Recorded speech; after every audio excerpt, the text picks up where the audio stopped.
This is a ghost story that actually happened to one of you guys. So Jenny grew up in an old country farmhouse in the middle of nowhere. And in that house, there was this spooky looking vent that went straight up to a room that no one in the house used. So one day when Jenny's around 4 years old, she starts hearing a man's voice coming from the vent calling to her. She doesn't know any better, so she starts talking back to the voice who's asking her questions about herself. But here's the crazy thing. Prior to this happening, Jenny's uncle had taken his life. And Jenny claims that the voice coming from the vent sounded exactly like his. Jenny asks the man where he is, and he says that he's in a room that she can't see. So she runs up to the abandoned room, but there's no one inside. Is this supernatural, or was there really a grown man upstairs talking to a child? We talk about this and another ghost story on the Haunted Houses episode of my podcast. Larry Nassar was a doctor for USA Gymnastics and uploaded several videos to his website demonstrating various sports techniques. And while these exercises look professional, many of them were totally made up so Larry could touch girls on the team. And when these allegations were brought forth in 2015, the FBI knew exactly what Larry was doing to child gymnasts. However, several agents helped him cover it up, going as far as falsifying the testimonies of his victims. And while no one at the FBI was punished, in 2017, Larry was arrested and accused of abusing over 300 minors. The following video takes place during his second day in court when a father of 3 victims decides to speak Grant up. me 5 minutes in a locked room with this demon. Our legal Well, system. I'm gonna have to get Dr. Larry Nassar is given 10 counts of child abuse and is sentenced to 175 years in prison. This is why these old cathedrals freak me out. So in Loudun, France in the 1600s, there was this cathedral. And one day, all of the nuns that worked there were complaining about having the same nightmare. All of them were seeing this shadowy figure that they referred to as the cloth man. He would appear angelic at first, but then would quickly turn demonic. This was terrifying the nuns, but it started getting so much worse. See, after these nightmares started happening, the nuns started showing symptoms of demonic possession. Mass hysteria broke out, and some of the nuns were able to bend over backwards so their shoulders were touching their ankles. It was also said that others were caught levitating. But these nuns thought they knew who was doing this to them. The head priest at this cathedral was a man by the name of Father Grandier, and he was accused of practicing black magic. He was eventually burned at the stake, but they were not able to exorcise the demons out of the nuns. And in fact, many of the men who tried to perform exorcisms suffered horrible fates, even claiming that Grandier's ghost was tormenting them from beyond the grave. This man had his car stolen but was able to track it down using an Apple AirTag. Now, what he does next may actually put him in prison. Apple AirTags were created to help people find their personal items like their wallets, keys, and bags by attaching the AirTag to the item and then locating it through Find My app. On March 29th, a man whose name has not been released called police to report his Chevy Silverado missing from his home. He took matters into his own hands and tracked his truck using an Apple AirTag and found it 20 miles away at a shopping mall parking lot. Andrew Herrera, the man who allegedly stole the truck, was inside the vehicle and was shot in the head by the truck owner. Now, the truck owner does claim that he saw a weapon in Andrew's possession before firing his gun at him. Andrew did pass away due to his injuries, and now the truck owner may be charged with murder. Police encourages the public to wait for them and avoid taking matters into their own hands because you just never know what's going to happen. This woman allegedly shot her husband when he asked for a divorce. Christina Pasqualetto from Arizona had apparently been trying to save her marriage. It may be a little bit more difficult now. On the 20th of September, the 62-year-old woman allegedly drove to the home that she shared with her estranged husband, John. She reportedly drove around about midnight and the pair got into an argument over their marriage. John told her that he wanted a divorce, whereas she did not. At this point, John said that he was in bed and Christina allegedly pulled out a weapon and shot him. The 80-year-old was able to defend himself and knock her down so that the gun fell out of her hand. He was luckily then able to flee round to the neighbour's house and get them to call the police. Police raced round and found John with a gunshot wound to his wrist. He was taken to a local hospital for treatment. Now, John alleges that he changed the locks of the house before the incident but had noticed items from the house going missing. John accuses Christina of forging a cheque from him for $10,000. She has admitted to forgery and theft. She has been charged for this and also for attempted first-degree murder and aggravated assault. Some of you may already know about the murder house that's in my neighborhood. Built in 1925, this house was home to the infamous Los Feliz murders. It's also where John Mulaney caught a bad vibe. In the early morning of December 6, 1959, cardiologist Dr. Harold Perelson killed his wife with a ball-peen hammer before turning it on his 3 children. Luckily, all the kids were able to escape after one of their screams woke the others, but Dr. Perelson died after he took a cocktail of pills and laid back in bed with his wife. The scariest part of this case was captured by photographer Alexis Vaughn years later, when it was revealed that the state of the house remained untouched for decades. Rumor has it that the same Christmas presents from that night remained under the tree until 2015. You can see here that after the house was unable to sell on the market, a lot of the same toys, clothes, and appliances remained in the house untouched from that very night. I went to take a look for myself because the house remains abandoned even today. I wanted to see if there was anything I could see, and the house is still as frightening as ever. So what do you think? Do you see anything?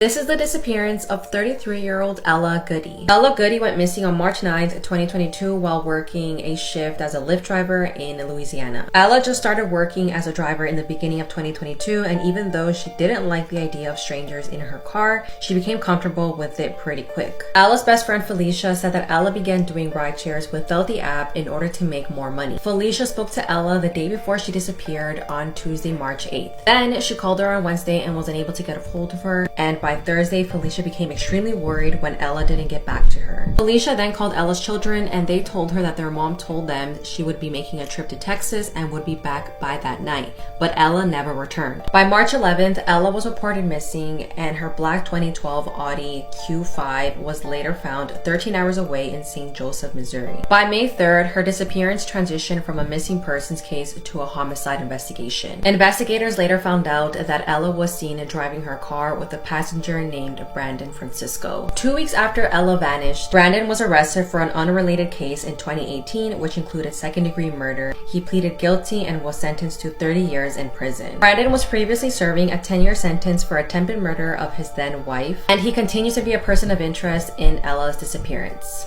A woman was decapitated and hidden in a suitcase by the last person anyone expected. This is one of the most gruesome UK crime cases I've heard in a long time. Deborah Chong was a devout Christian. She was a kind and sweet-natured woman. She warmed to Gemma Mitchell when the pair met through their local church in North London. Gemma was also a spiritual person who seemed to have good family values, and she lived with her mum and sister. Unfortunately, Deborah suffered with her mental health, and as their friendship grew, Deborah felt like she could trust Gemma. Gemma gave her support and even offered her services as an osteopath. When Gemma was struggling to afford refurbishments on her family home, Deborah actually kindly offered to lend £200,000 to help out. However, what started off as a kind gesture would prove to be fatal.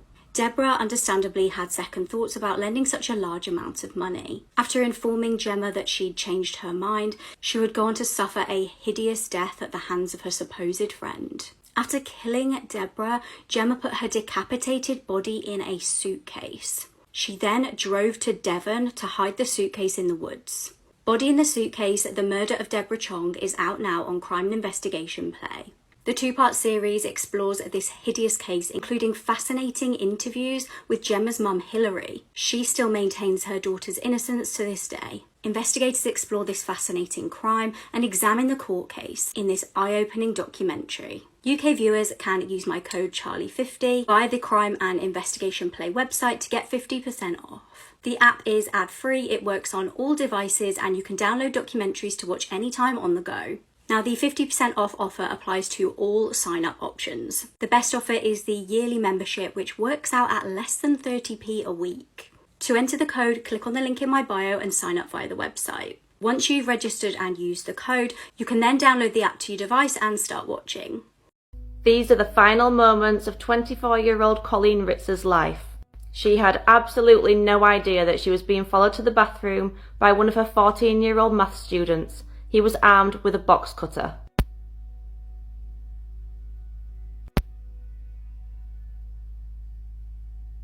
Colleen was a bright, friendly, popular math teacher at Danvers High School in Massachusetts. On October 22nd, 2013, Colleen had stayed late after school to offer extra help to any students that might need it. One of those students was Philip Chisholm. He'd recently moved to Massachusetts from Tennessee, with his parents going through a messy divorce. He was quiet and shy, and when Colleen asked him about the move, he became upset and changed the subject. On this particular day, Philip had come to school armed with a box cutter, gloves, a ski mask, and multiple changes of clothes. Just before 3 p.m, Colleen left the classroom to go to the bathroom, and Philip followed shortly after. He checked the hallways were clear, and then pulled his hood up over his head and followed Colleen into the bathroom. Philip attacked Colleen from behind, stabbing her 16 times. He then raped her and then cut her throat with the box cutter, before leaving the bathroom absolutely covered in Colleen's blood. He changed his clothes and then re-entered the bathroom with a large recycling bin, which he loaded Colleen's body into, and then took it out of the school and into the woods.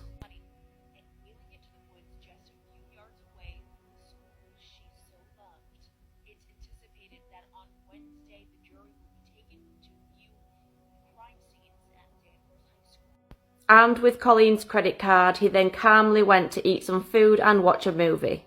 Colleen was soon reported missing, as was Philip when he hadn't returned from school. Philip was found walking along the side of a highway, still armed with the box cutter. When police asked whose blood was on it, he simply said, "The girl's." Colleen's body was found in the woods shortly after, and Philip was charged with her murder. He pleaded not guilty, and his defence team tried to argue that he was psychotic. But due to the evidence and the fact that Philip had come to school that day armed with the box cutter, gloves and ski mask, proved that it was a premeditated murder, and he was found guilty and sentenced to 40 to 60 years. The tragic death of Glee actor Corey Monteith was shocking when it happened back in 2013, so let's talk about it. So if you don't remember Corey, he was one of the main characters on the TV show Glee. He played Finn Hudson. He was also in a number of different movies, including Final Destination 3. And at the time of his death, he really was an up-and-coming star in Hollywood. I mean, Glee was one of the biggest shows on television. I remember watching it when I was in high school. But sadly, on July 13th, 2013, Corey would be found dead in his hotel room in Vancouver, Canada. So leading up to his death, Corey had been staying at this hotel in Vancouver for 7 nights. He was scheduled to check out after his 7th night in the morning, but when hotel staff noticed that he hadn't left his room yet, people were sent up to check on him. That's when staff members entered Corey's room and discovered his unresponsive body lying on the floor. So initially, people didn't know what had happened to Corey. People thought for a second it could have been foul play related, but when the autopsy report came back, it became clear what had happened. So in the period before his death, Corey had actually checked into rehab. He had struggled with substance abuse issues in the past, but people thought he had gotten better and overcome them. But the toxicology report revealed that Corey had fatal levels of heroin and alcohol in his body at the time of his death, in addition to trace amounts of morphine and codeine. There was also a spoon and needle discovered next to his body in his hotel room. The 5th season of Glee was actually supposed to air at the end of that month in July of 2013, but after consulting with Lea Michele, who played Finn's love interest on the show, they decided to postpone the premiere until August of that year. The 3rd episode of that season, titled The Quarterback, actually dealt with the death of Corey's character Finn on the show. And obviously, with everybody involved in the production of the show, this was really hard to shoot and see premiering because of what had just happened so recently in real life. Now, something I do have to mention here is the strange circumstances surrounding some of the stars of Glee's deaths. You have Corey Monteith, who died of a sudden drug overdose. You have Naya Rivera, who died drowning in an incident. And you also have Mark Saling, who played Puck on the show, who died at age 35 after taking his own life after being found guilty of the possession of CP. Regardless, though, this was such a tragedy. It's so sad that Corey was lost. He could have been so big in Hollywood nowadays, but RIP to him. 9-year-old Jessica Lunsford was kidnapped from her home, and she was buried alive while clutching her favourite soft toy. Her murder is one of the most horrific ones I've ever heard. Jessica was born on October 6, 1995. She loved to sing, excelled in school, and liked to ride on the back of her dad's motorbike.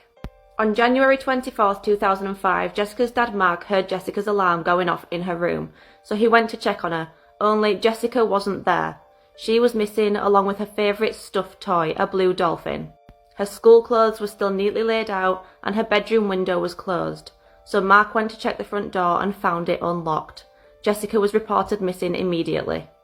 A search for Jessica soon began, but an Amber Alert couldn't be issued, as it requires law enforcement to describe the vehicle that might have been used in the abduction, and there were no witnesses, so that information couldn't be provided. Volunteers, officers on horseback, a police helicopter and a dive team were all out searching for Jessica, but weeks went by with absolutely no leads. Police eventually enlisted the help of child abduction experts, and 208 sex offenders within 50 miles of Jessica's home were identified. This led police to a man named John Cooey, who was a registered sex offender. He lived 2 miles from Jessica's home, but often stayed with his sister, who actually lived within eyeshot of Jessica's front door.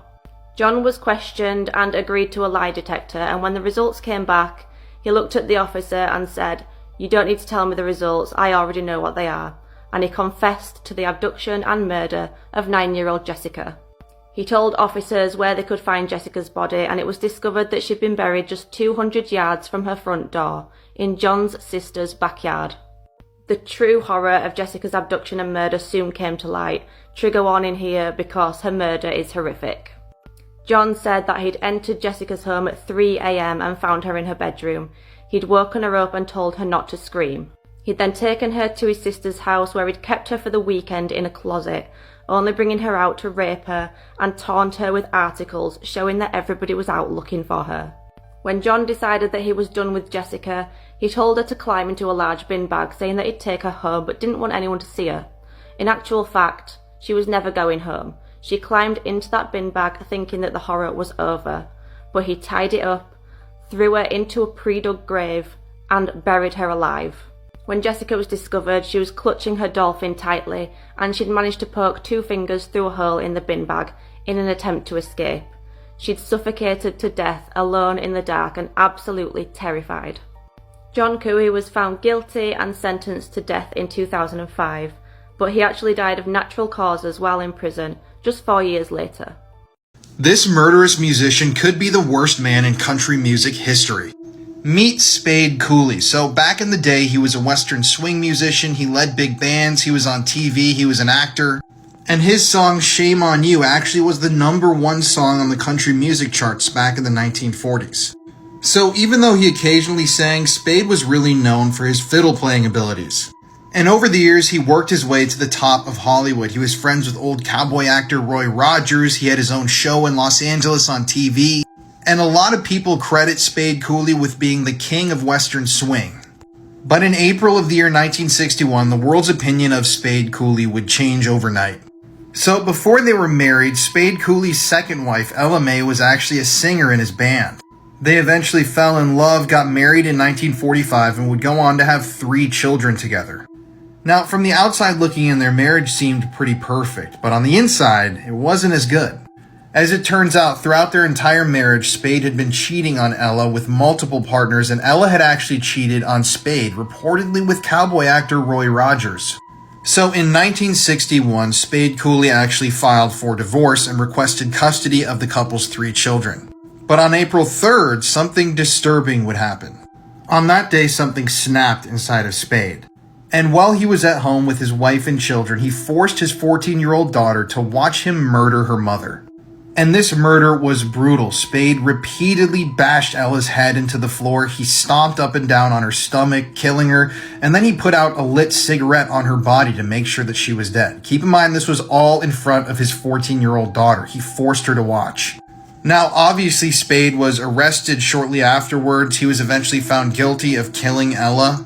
And there were 2 ways his trial could have ended at the time. He could have been sent to the death chamber, the gas chambers in prison, or he would have had a life sentence. Shockingly, though, he was only given life in prison with the possibility of parole after serving 7 years. And this is where it gets crazy. So he served those 7 years. In his 8th year of his prison sentence, all of his Hollywood friends lobbied the then Governor Ronald Reagan of California for his release. And what do you know, the State Review Board actually granted him parole after only serving 8 years in prison for the brutal murder of his wife. So a few months after the board agreed to parole Spade from prison, he was putting on a concert. He was actually let out of prison for the night for a 72-hour period to put on a show for the Deputy Sheriff's Association. Yes, law enforcement officers actually wanted this guy to get on stage and play for them. But while he was backstage on an intermission, Spade Cooley suffered a fatal heart attack. And that's where he died. He never technically made it out of prison. I just think this story's crazy. I'd never really read about it before. And it's just shocking that they were actually going to let this guy out of prison. There has been an absolutely horrific murder this week that was live streamed on Instagram. This case is extremely disturbing, so please be warned before watching. On Friday, 12,000 people watched a Bosnian bodybuilder kill his wife on Instagram Live. 35-year-old Nermin had been abusing his wife during their marriage, and the pair had a young child. On Friday morning, he took to Instagram Live to tell his followers that they could witness a live killing. Absolutely horrifically, he turns the camera to his ex, whose face is completely covered in blood and disfigured. He calls her a derogatory name and blames her for her own death because she reported him to police. Disturbingly, you can hear the child crying in the background. He then tells his followers that he's the child's father and his ex had hidden the toddler from him for over a week and reported him to police for DV. So, in my opinion, yes, she's taking steps to keep her and her child safe from you. After shooting his wife in the head on Instagram, he then goads his followers saying, "Someone come and save the child."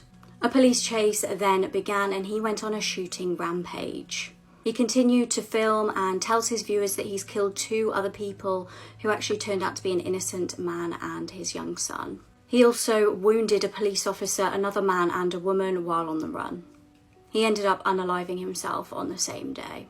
This mysterious case absolutely does not sit right with me. Someone knows something and has not come forward. On the 12th of July 2015, 18-year-old Tiffany and her parents attended a graduation party in New Jersey. At around 9 p.m, one of Tiffany's friends spoke to her parents and claimed that they were really annoyed because Tiffany had used their debit card without permission. Tiffany initially denied this to her friend, but then did admit this to her mum Diane a little bit later. At this point, they were all outside Tiffany's house and Diane went inside to find her husband. When she returned outside of the house, Tiffany had vanished. Now, they were able to see Tiffany on the deer cameras that they had outside the house. She appears to be walking down the driveway in her normal clothing and white headband. When they tried to find Tiffany, they actually made a terrifying discovery. Her phone was lying on the floor at the bottom of the driveway. Immediately, they knew something was wrong as Tiffany never had her phone out of her sight. At 11:30 p.m, her family called the police. Little did they know, 27 minutes earlier, Tiffany had been hit by a train. Frustratingly, pretty much straight away, police presumed this death to be a self-unaliving. However, that just didn't seem to fit with the evidence presented. All of Tiffany's family and friends said how much of an upbeat person she was and that she was really happy at the time. She was making plans for the future, and the autopsy also showed that she had a clean toxicology report. Now, in the deer cam footage, she was fully clothed, but when she was found, she was just in her underwear with no shoes on. Upsettingly, 2 weeks after her death, Tiffany's mum actually found her missing trainers and headband more than a mile away from the tracks. Could someone have murdered Tiffany and then dumped her body on the train tracks to make it look like she did this herself? Tiffany's parents certainly think so. They definitely suspect some foul play was involved. So this is how the police found out that Sheila and Rachel were the ones that ended Skylar's life. In December 2012, Rachel ended up having a terrible mental breakdown. And then shortly after the new year, she ended up calling her lawyer. She said, "I really need to tell you something. Can we go to the police station?" We go to the police station and Rachel sits down with the police officers. And the first thing she said when she sat down was, "Can you pass me a trash can? I think I'm going to be sick." She looked at the police officers and she said, "We did it. We, Skylar." Obviously, the police officers were extremely shocked and they were like, "Wait, what?" And then they asked her why they did it. And she literally said, "Because we didn't want to be friends with her anymore." The whole room, according to a police officer that has spoken about this on national TV, he said that they all were just in complete shock and disbelief. They all got into the police car and they asked Rachel to show them where Skylar's body was. And they ended up driving to where everything happened the night of July 5th. And Rachel showed them exactly where she was, and barely anything was there because her body was just disintegrating for 6 months. Brought in people to do DNA tests and everything, and then obviously they told Skylar's parents. And I remember hearing this when this all came out, but I can't even begin to fathom how her poor parents must have felt. They ended up arresting both Rachel and Sheila, and they ended up having a trial sometime after that. They both pled guilty, and Rachel showed way more emotion than Sheila did. Sheila didn't even look like, if you watched the trial, Sheila didn't even look remorseful, not one bit. Sheila got life in prison with eligibility for parole after 15 years, and because Rachel confessed, she got 15 years in prison with eligibility for parole after 10 years, which actually ended up being like a month ago. She was denied parole, thank the good Lord, but she still is gonna get out in 5 years. And it's so crazy because the entire time throughout their trials, they both stuck to the same story, that the reason they ended Skylar's life was because that they didn't want to be friends anymore. But about a month ago, Rachel, when she was eligible for parole, confessed the real reason why they ended her life, and it's just insane.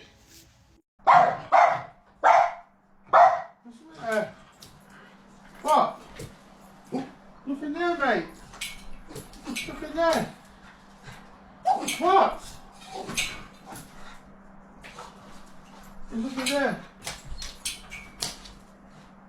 This case made me terrified to go to the cinema. This is the case of the horror in Screen 9. James Holmes was raised in California. His mum was a nurse and his dad was a scientist. From a young age, he was experiencing night terrors and allegedly actually tried to take his own life when he was just 11 years old.